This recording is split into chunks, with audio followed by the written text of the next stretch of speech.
జగన్మోహన్ రెడ్డి ఇంతకంటే దిగజారడు అనుకున్న ప్రతిసారి లేదు నేను అంతకంటే దిగజారుతాను అని తన దిగజారుడుతనాన్ని ప్రదర్శిస్తున్నాడు. చివరికి దేశ చరిత్రలో ఏ ముఖ్యమంత్రి కానీ ఏ రాజకీయ నాయకుడు కానీ ఒక మహిళ వస్త్రధారణ గురించి ఎక్కడా మాట్లాడాల. కానీ ఈరోజు జగన్మోహన్ రెడ్డి తనతో పాటు రక్తం పంచుకు పుట్టినటువంటి షర్మిల వస్త్రధారణ మీద గురించి కూడా ఈరోజు మాట్లాడాడు. ఆ షర్మిల కట్టుకున్న చీర గురించి, ఆ రంగు గురించి ఈరోజు 10 మందిలో మాట్లాడాడు. అంటే ఇంతకంటే నీచం, ఇంతకంటే దారుణం ఇంకోటి ఉంటుందా? జగన్మోహన్ రెడ్డి ఎంత దిగజారిపోయాడు అనడానికి ఈరోజు ఒక వ్యాఖ్య ఉంది. ఆ వ్యాఖ్యన తర్వాత మనం దీన్ని కంటిన్యూ చేద్దాం. ఒకసారి వినండి. పసుపు చీర కట్టుకొని వారి ఇళ్లకు వెళ్ళి వారికి మోకరిల్లి వారి కుట్రలో భాగమవుతూ సో జగన్మోహన్ రెడ్డి ఏంటంటే షర్మిల గురించి మాట్లాడుతూ ఏమన్నాడంటే, పసుపు చీర కట్టుకుని చంద్రబాబు ఇంటికి వెళ్ళిందంట, వాళ్ళకు మోకరిల్లి వారి కుట్రలో భాగమైందంట. ఇంతకంటే సిగ్గు శరం లేదా జగన్మోహన్ రెడ్డి? చిచ్చి, ఇది కూడా ఒక బ్రతికేనా అని ప్రజలు అనుకునే పరిస్థితి. పసుపు చీర కట్టుకుని ఎక్కడికి వెళ్ళింది?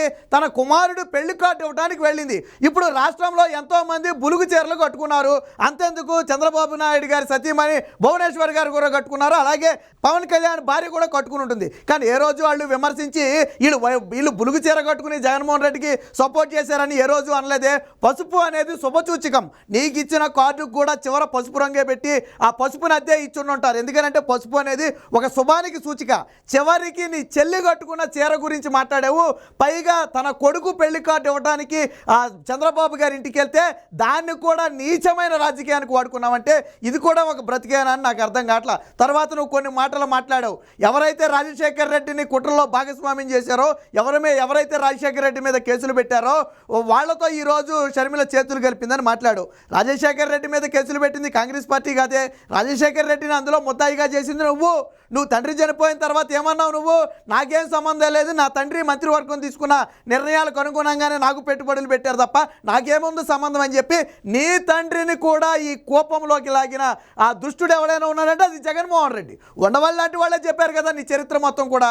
ఉండవల్లి అరుణ్ కుమార్ చెప్పలేదా? రాజశేఖర్ రెడ్డిని నేరస్తుడిగా చిత్రీకరించి సిబిఐ ముందు రాజశేఖర్ రెడ్డిని నేరస్తుడు అని చెప్పిన వ్యక్తి జగన్మోహన్ రెడ్డి. కానీ ఏ రోజు కూడా నువ్వు సంపాదించిన అక్రమ సొమ్ముని నీ తల్లికి కానీ చెల్లికి కానీ ఏ రోజైనా పెట్టావా? ఏ రోజైనా నీ ఆస్తిలో ఇచ్చావా? తండ్రి బతికున్నప్పుడు సంపాదించినటువంటి ఆస్తిలో ఖచ్చితంగా చెల్లికి వాటా ఇవ్వాలి. నువ్వు షర్మిలకి ఎంత వాటా ఇచ్చావు? నీ తల్లికి ఎంత వాటా ఇచ్చావు? చివరికి నీకు భిక్ష పెట్టింది కూడా ఆ పార్టీయే. నువ్వు కాంగ్రెస్ పార్టీని పదే విమర్శిస్తున్నావు కదా. అసలు కాంగ్రెస్ పార్టీ దగ్గర మోకరిల్లిన చరిత్ర నీది.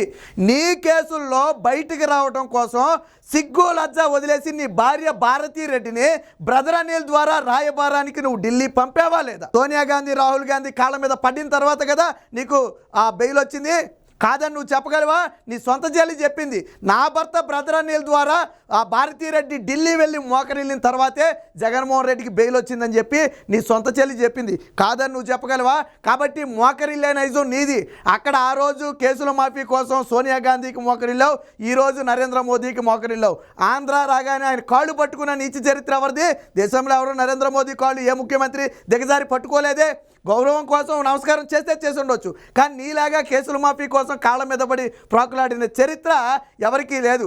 ఇన్ని విమర్శలు చేసిన కాంగ్రెస్ పార్టీని చివరికి నీ పార్టీ పేరులో పెట్టుకున్నావు. అంటే ఆ కాంగ్రెస్ అనే పేరు లేకపోతే నీ పార్టీకి దిక్కే లేదు. వైఎస్ఆర్ కాంగ్రెస్ పార్టీ అని నువ్వు ఎందుకు పెట్టావు? కాంగ్రెస్ పార్టీ నీకు ద్రోహం చేసిందని బయటకు వచ్చిన నువ్వు ఎందుకు కాంగ్రెస్ పార్టీ పేరు పెట్టుకున్నావు? అంటే కాంగ్రెస్ పార్టీ పేరు లేనిదే నీకు బ్రతికే లేదు, నీకు రాజకీయ జీవితమే లేదు. ఈరోజు రాజశేఖర్ రెడ్డి అభిమానులు అందరూ కూడా కాంగ్రెస్ పార్టీ అభిమానులు. ఈరోజు రాజశేఖర్ రెడ్డి పేరు చెప్పి నువ్వు ఓటేయమన్నావంటే కాంగ్రెస్ పార్టీ అభిమానులు ఓటేయమన్నావు. నీకంటూ కేడర్ ఉందా? నీకు సొంత కుటుంబంలోనే నీకు తల్లి చెల్లి దూరం అయిపోతే నీకు కేడర్ ఉందా? నీ మొహం చూసి ఎవడైనా ఓటేస్తాడా? నీ మొహం చూసి ఎవడైనా ఓటేసాడా? వేయలేదు కదా. రాజశేఖర్ రెడ్డి మొహం చూసి ఓటేశారు. నువ్వు ఓటేయమని అడిగింది కూడా ఎవరిని? రాజశేఖర్ రెడ్డి ఫోటో పెట్టి ఓటేయమని అడిగావు. మళ్ళీ నువ్వు ఇంకో మాట మాట్లాడావు. ఏం మాట్లాడావు? రాజశేఖర్ రెడ్డి విగ్రహాలను రాష్ట్రంలో లేకుండా చేసే కుట్ర జరుగుతుందన్నావు. 2014 నుంచి 19 వరకు ఎక్కడైనా సరే ఒక్క రాజశేఖర్ రెడ్డి విగ్రహాన్ని తీశారా? తీలేదు. కానీ నువ్వు వచ్చిన తర్వాత ఏం చేసావు? ఎన్టీఆర్ గారి విగ్రహాలను ఎక్కడ పడితే అక్కడ ధ్వంసం చేసి ట్రాక్టర్లకి బళ్ళకి గట్టి ఈడ్పించిన చరిత్ర నీ దిక్కుమాలిన చరిత్ర. చంద్రబాబు గారు ముఖ్యమంత్రిగా ఉన్న ఏ సమయంలో కూడా దివంగత రాజశేఖర రెడ్డి విగ్రహాన్ని ఎక్కడ తొలగించలేదే. ఏ రోజు ఈ విగ్రహం తీశారని నువ్వు కూడా అడగలేదే. కానీ ఈ రోజు నువ్వేం చేసావు? నీ తండ్రి ఆనవాళ్ళు లేకుండా చేసే ప్రయత్నం చేసావు. నీ చెల్లి సాక్షిలో వాటా ఉందని సాక్షిలో నీ తండ్రి బొమ్మను లేపేశావు. నవరత్నాల లోగోలో నాడు నీ తండ్రి ఫోటో వేసుకున్నావు నువ్వు, ఈ రోజు నవరత్నాల్లో లోగోలో నీ తండ్రి ఫోటోని లేపేశావు. తల్లి చెల్లిని దూరంగా తరిమేశావు. ఇప్పుడు చెప్పు, నీ తండ్రికి ద్రోహం చేసింది నువ్వా నీ చెల్లిలా? నీ చెల్లి ఏం చేసింది? తనకు రాజకీయ జీవితాన్ని, తన కుటుంబానికి రాజకీయ జీవితాన్ని, తన తండ్రికి ముఖ్యమంత్రి పదవి ఇచ్చిన కాంగ్రెస్ పార్టీ పంచం చేరింది. కానీ నువ్వెవరు పంచం చేరావు? నువ్వు ఎందుకోసం నువ్వు పార్టీ పెట్టావు? నీ చెల్లి ఒక స్పష్టమైన నిర్ణయంతో ఈరోజు పార్టీలోకి వచ్చింది. నా తండ్రి పార్టీ కాబట్టి నేను వచ్చానని చెప్పింది. మరి కాంగ్రెస్ పార్టీని వదిలేసి నువ్వెందుకు వెళ్ళావు? ఆ రోజు నీకు ముఖ్యమంత్రి పదవి ఇచ్చి ఉంటే నువ్వు కాంగ్రెస్ పార్టీ నుంచి వెళ్ళేవాడు కాదు కదా. అంటే ముఖ్యమంత్రి పదవి కోసం తండ్రి శవాన్ని కూడా తీయక ముందు సంతకాలు సేకరించిన దిక్కుమాలిన చరిత్ర నీది. రాష్ట్రం మొత్తం నీ తండ్రి కనపట్లేదని గందరగోళం అయిపోయి ఆవేదన చెందుతుంటే ఇంట్లో నుంచి బయటికి రాని చరిత్ర నీది. నీ చరిత్రను ఎవరిని అడిగితే చెప్పరు. చిరంజీవి చెప్పలేదా నీ దిక్కుమాలిన చరిత్ర గురించి? నీ తండ్రి శవం తీయక ముందే సంతకాలు సేకరిస్తుంటే ఇదేం పద్ధతి అని చెప్పి గతంలో నిలదీశారని చెప్పి చిరంజీవి చెప్పాడా లేదా? ఇలాంటి నీచమైన నికృష్టమైన చరిత్ర పెట్టుకున్న నువ్వు ఈరోజు నీ చెల్లిని విమర్శించావంటే దేశంలో ఏ నేత కూడా ఇలాంటి విమర్శలు చేయలే. ఒకవేళ నువ్వు అన్నట్టే పచ్చరంగు చీర కట్టుకోవటమే మహాపాపం అయితే నీ భార్య కూడా పచ్చరంగు డ్రెస్ వేసుకుని నీతో పాటు తిరిగింది. సోషల్ మీడియాలో ఫోటోలు వైరల్ అవుతున్నాయి. దానికి సమాధానం చెప్పు. నీ తల్లి కూడా పసుపు రంగు చీర కట్టుకుని గతంలో అనేక సందర్భాల్లో బయటకు వచ్చింది. మరి ఎందుకు వచ్చిందో నువ్వు కూడా సమాధానం చెప్పాలి. అంటే ఇప్పుడు నీ భార్య నీ తల్లి కూడా చంద్రబాబు నాయుడు గారికి అమ్ముడు పోయి చంద్రబాబు గారు పంచం చేరని చెప్పి ఒప్పుకుంటావా నువ్వు? మరి అది తప్పైనప్పుడు ఇది కూడా తప్పే అవ్వాలి కదా. అంటే నీచమైన రాజకీయాలకు care of address Jaganmohan Reddy. Pawan Kalyan పెళ్ళిళ్ళ గురించి మాట్లాడతావా? ఎప్పుడు అసెంబ్లీలోకి రాజకీయాల్లోకి రాని భువనేశ్వర్ గారి గురించి మాట్లాడతావా? చంద్రబాబు గారి గురించి మాట్లాడతావా? మహిళల గురించి మాట్లాడిందే పూట కూడా గడవని నువ్వు ఒక రాజకీయ నాయకుడు అని చెప్పుకోవడానికి కూడా సిగ్గుపడాలా? నిజమైన దమ్మున్న నాయకుడు ఎవడైనా సరే సమస్యల మీద పోరాడతాడు. నీ చెల్లి ఏమడిగింది నిన్ను? వివేక హత్య కేసులో ఎందుకు చెల్లెళ్లకు న్యాయం చేయలేదని అడిగింది. నువ్వేమన్నావు? నువ్వు ఏ చీర కట్టుకుని ఎవరింటికి వెళ్ళావన్నావు? సిగ్గుందా? సిగ్గు శరం ఉందా? అడిగిన ప్రశ్న ఏంటి? నువ్వు మాట్లాడిన మాటలేంటి? ఈరోజు నీ తండ్రిని అడ్డం పెట్టుకుని 1000 కోట్లు సంపాదించింది నువ్వు, నీ చెల్లి కాదే.